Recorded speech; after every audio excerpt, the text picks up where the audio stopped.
पिंपरी चिंचवड महानगरपालिका हद्दीलगतच्या हिंजवडी परिसरात जमिनीच्या वादातून गंभीर स्वरूपाचे आरोप समोर आले आहेत.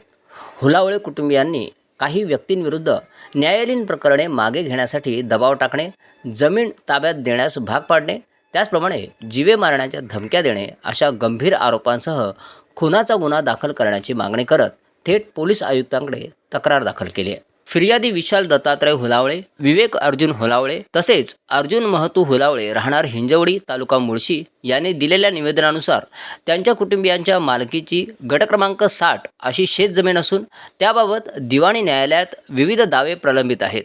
संबंधित जमीन प्रकरणी काही आरोपींनी खोटे व बेकायदेशीर कागदपत्रे तयार करून फसवणूक केल्याचा आरोप करण्यात आला आहे. तसेच चुकीची व दिशाभूल करणारी कागदपत्रे सादर करून न्यायालयात दावे दाखल करण्यात आल्याचंही नमूद करण्यात आलं आहे.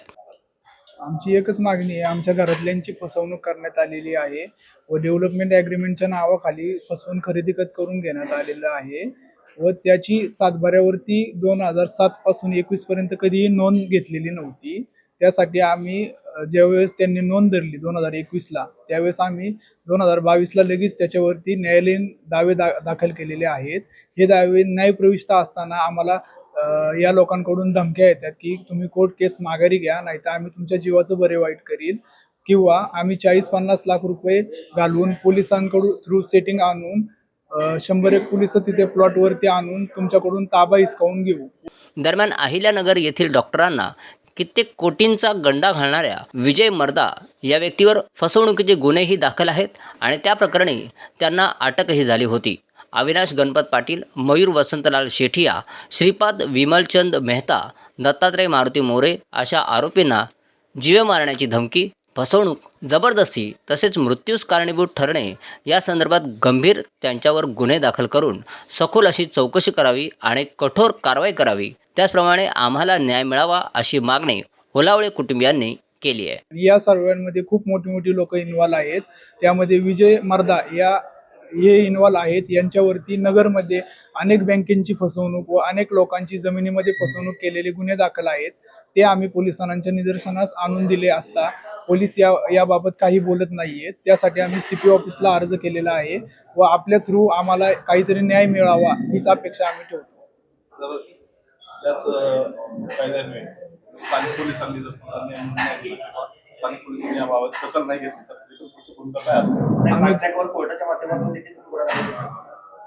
कोर्टाच्या माध्यमातून देखील आम्ही सर्व प्रोसेस करणार आहोत व गृहमंत्र्यांना सुद्धा आम्ही अर्ज देणार आहोत की हा जो अर्ज आम्ही CP ऑफिसला दिलाय हाच अर्ज आम्ही गृहमंत्र्यांना सुद्धा देणार आहोत.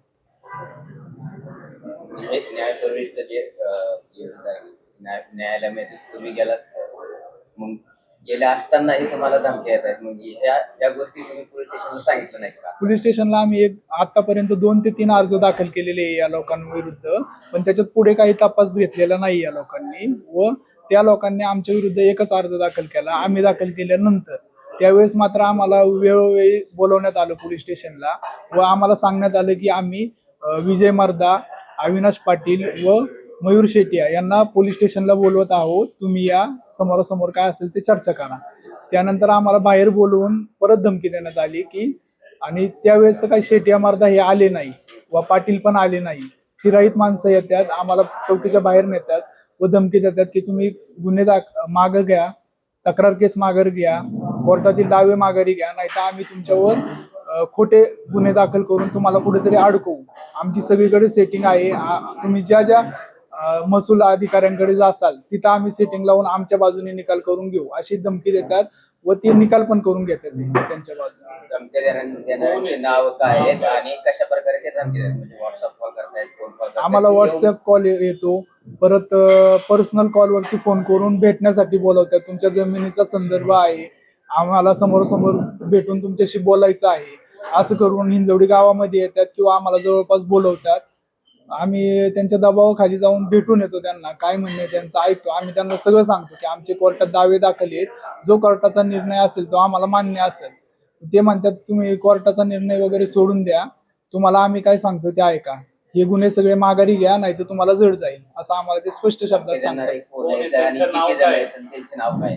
त्याच्यामध्ये दत्तात्रय मोरे व इतर बरेच जण इन्व्हॉल्व आहेत. समीर इनामदार म्हणून आहेत, व अजून 10-12 जण आहेत. आता एवढ्या लोकांची आम्ही नावं घेऊ शकत नाही. वेळ आली की ते रेकॉर्डिंग्स व सगळं जे काही आहे 40-50 लाख रुपये खर्च करून पोलीस प्रोटेक्शन मध्ये ताबा घेऊ, या सगळ्या रेकॉर्डिंग आम्ही सेव्ह करून ठेवलेल्या आहेत. त्या वेळ आले की आम्ही बाहेर काढू. याच प्रकरणाच्या अनुषंगाने झुलावळे परिवारातील 2 जणांचा मृत्यू झालाय असा तुम्ही दावा केलाय. हे सर्व घेतले नाव आहे याला या गोष्टीला यांच्या बाबतीत कारणीभूत आहेत का? हो, असणारच. कारण की मृत्यू झालेला आहे आमच्या घरामध्ये व अटॅकमुळे झालेला आहे. अटॅक येण्याची कारण तेच आहेत, टेन्शन, ताणतणाव, धमक्या देणं, या गोष्टींमुळेच अटॅक आलेला आहे. सिटी प्लस मराठीसाठी गणेश मोरे, पिंपरी चिंचवड.